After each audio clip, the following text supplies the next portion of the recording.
There were a lot of movies satirizing the rich in 2022. Films like Glass Onion, The Menu, Triangle of Sadness, and the hit TV show White Lotus. And while they're all funny movies with great production and performances, I think they all pretty much fall flat of making a real criticism.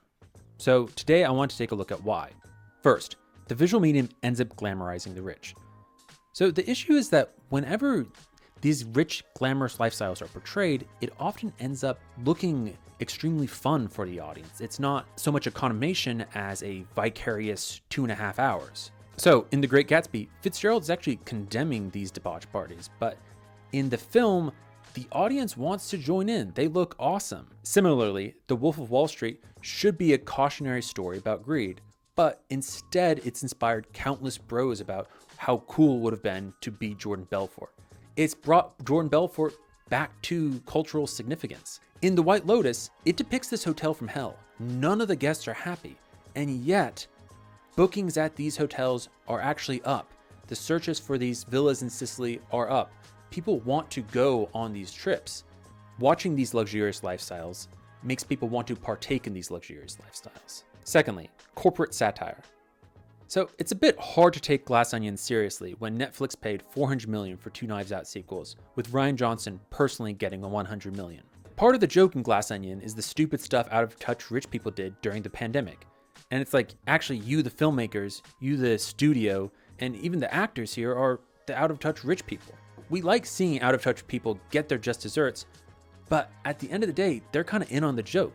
These people are getting paid. You're just not going to see a film that's actually challenging the status quo with billion-dollar corporations. 3, immoral rich people end up being the target rather than rich people in general. So this is actually the biggest issue.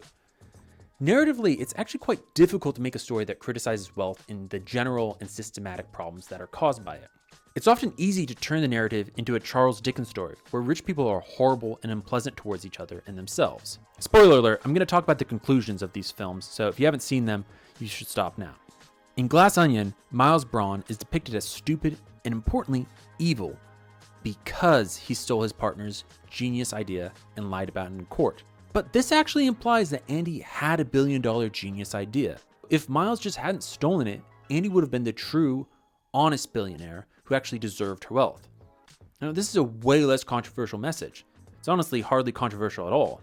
It's much more palpable to a corporation that paid its co-CEOs $40 million and $34 million in 2021 respectively. It also justifies Rian Johnson's own earnings from the project.